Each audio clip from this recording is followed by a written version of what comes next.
Então, olha só, pessoal, boa tarde. Nós estamos aqui dando continuidade ao nosso assunto, tá? Tratando a respeito de estrutura de dados espaciais, tá certo?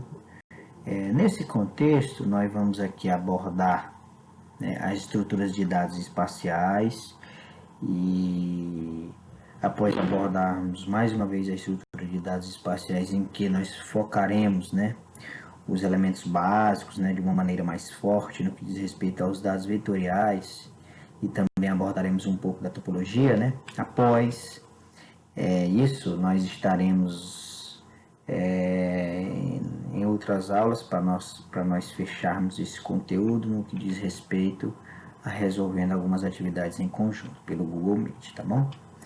Então, nesse momento, aqui para vocês, né, os elementos básicos dos dados vetoriais. A gente sabe que esses elementos básicos ponto, né, temos aqui um ponto, tá, a linha e o polígono.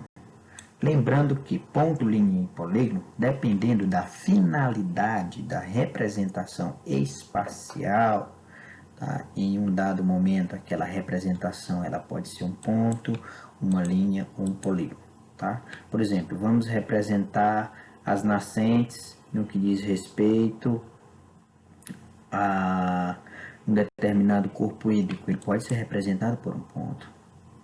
Agora, o curso que aquele rio vai percorrer, ele pode ser representado por uma linha. E já, se a gente quiser a região de domínio da bacia hidrográfica daquele rio, ele pode ser representado por um polígono, tá? Então, nós temos aí 3 casos pertinentes no que diz respeito à representação distinta, do ponto, da linha ou do polígono, tá bom? Então, inicialmente, o que é um ponto, né? Fica aí a pergunta, o que é um ponto? Um ponto, ele é definido por um par de coordenadas x, y, tá? Basicamente é isso. E há casos também em que há o atributo z, tá? Isso aí, além de termos esses atributos x, y, que são as suas coordenadas de localização, nós temos também a coordenada z, né? Aquela geralmente que fica mais associada ali como se fosse uma questão de altimetria. Por exemplo, se a gente tiver pontos cotados, ou seja, pontos que possam estar identificando a altimetria, ou seja, a altura de um terreno, aquela altura vai estar associada a uma coordenada z, tá? Coordenada z é aquela que pertence a um determinado ponto, tá bom?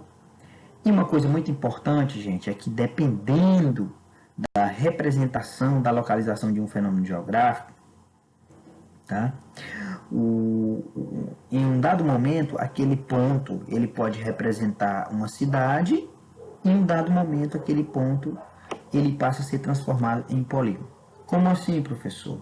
Acontece que, dependendo do nível de detalhamento, tá? Ou seja, a aplicação da escala, supondo que a gente tenha um mapa de Teresina, né? Um mapa de Teresina a nível municipal. Nós podemos ter a representação da delimitação municipal do município de Teresina, mas ao mesmo tempo nós podemos ter a representação de um único pontinho representando Teresina como um todo, né? Isso se a gente levar em consideração um mapa de localização a nível de Brasil, tá? Basicamente seria algo semelhante a essa figura aqui, ó. Nós temos aqui a representatividade de Teresina, tá? Então, a gente utilizando uma escala com maior número de detalhes e já uma escala com menor número de detalhes, ou seja, uma escala pequena, a gente percebe que a representação de Teresina ela passa a ser um ponto, né? Caracterizando assim a capital do estado do Piauí, tá? Então, essa diferenciação no que diz respeito o fenômeno geográfico a ser representado diferencia muito de acordo com a escala a ser aplicada. E uma linha? Inicialmente, uma linha ela pode ser definida, né, por no mínimo 2 pares de coordenadas x e y, 2 pontos, tá? Então, se a gente tiver uma linha e um ponto inicial e um ponto final, certo? E essa conexão, nós temos ali uma linha, tá? Nós temos ali uma linha. E a linha, por sua vez, ela é utilizada para representar feições do mapa, que são muito estreitas para serem mostradas como área ou que, teoricamente, não tem espessura, né? Então, nesse caso, representatividade de rios, de estradas, de falhas geológicas, de contorno de limite administrativo, né? Pode ser também uma representatividade de uma linha, né? Nesse caso aqui no mapa, nós temos uma representatividade de linhas, né? Abordando aqui principalmente os rios, né? Aqui do estado do Piauí, os rios principais, né? E também os rios dos estados vizinhos ao estado do Piauí, tá bom? Então a linha ela tem essa representatividade quando se caracteriza por no mínimo dois pares de coordenadas x e y, ou seja, 2 pontos, tá bom?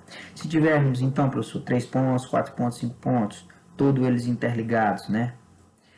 Isso também caracteriza uma linha, desde que seja no mínimo dois pares de coordenadas, tá bom? E uma área, o que é uma área? Uma área, né, também chamada de polígono, ela é definida como série de coordenadas x e y, formando segmentos de linhas que fecham uma área e frequentemente representam-se elementos de área por polígonos, tá? Então, quando a gente tem, né, aquela série de coordenadas, certo? Uma conectada com a outra e assim caracterizando o fechamento de uma determinada área, a gente tem aqui, por exemplo, certo? O fechamento de um polígono, ou seja, de uma área. Nós temos aqui exemplo do estado do Piauí, ó, tá? Supondo que aqui onde eu estou apontando com essa caneta, tá? Aqui onde eu estou apontando com essa caneta, seja o nosso pontinho inicial, tá? E a partir do momento que a gente contorna todo o estado do Piauí, certo? Com uma série de coordenadas x, y, até chegar naquele pontozinho de início e fechando, né? Aquele ponto de início juntamente com o ponto final, né? Coincidentemente, ali eu tenho a caracterização de uma área, ou seja, de um polígono, tá bom? Conforme a gente pode ver aí, ó, conforme a gente pode ver, né? Nós temos aí os limites administrativos e também nós temos os limites no que diz respeito à divisão dos países da América do Sul, né? Então, tudo isso aqui que vocês estão vendo são representatividade de polígono, tá? Então, olha só, os objetos das representações vetoriais, né? Isso aqui também é importante, porque nós temos os objetos das representações vetoriais que caracterizam nós, arcos, ilhas, linhas poligonais e isolíneas, tá? Então, dependendo dos objetos geográficos que serão representados no mapa, né? Qualquer representatividade daquela pode estar associada a um nó, a um arco, a uma ilha, a uma linha poligonal ou isolíneas. Vamos ver o que é cada uma delas. Os nós, né? Os nós, inicialmente, o nó é um tipo especial de ponto, né? Que tem por objetivo, né? Inicialmente, o nó ele é um tipo especial de ponto, que tem por objetivo definir o ponto de interseção de dois ou mais arcos, né? Então, aqui eu tenho um nó, que ele é formado por um par de coordenadas x e y, tenho esse nó 1 e esse nó 2. E, quando se tem a interseção de dois ou mais arcos, né? Nesse caso aqui, eu tenho esse arco 2 e esse arco 3, certo? Caracteriza-se também a funcionalidade do nó. Tá? E o que é o arco, gente? O arco são usados para modelar as fronteiras dos polígonos, delimitando os objetos que definem as áreas, ou seja, ao lado do polígono. Basicamente seria isso. Eu tenho aqui, ó, ponto 1, ponto 2, ponto 3, tá? Do P1 ao P2 eu tenho o quê? O arco 1, tá aqui, ó, o arco 1, tá?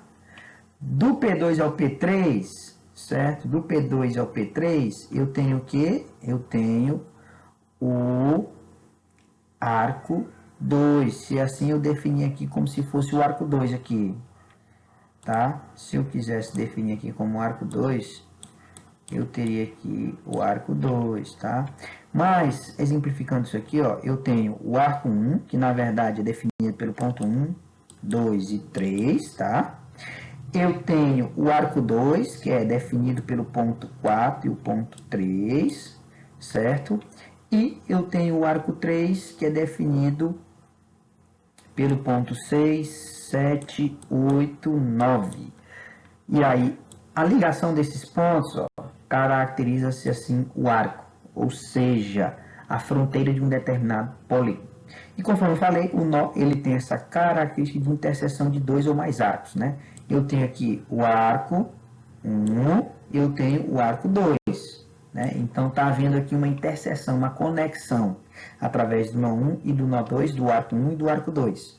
Da mesma forma, eu tenho o arco 2 e eu tenho o arco 3, em que também temos a mesma funcionalidade, ou seja, a ligação existente entre o arco 2 e o arco 3 é feita pelo nó 1 e o nó 2, tá?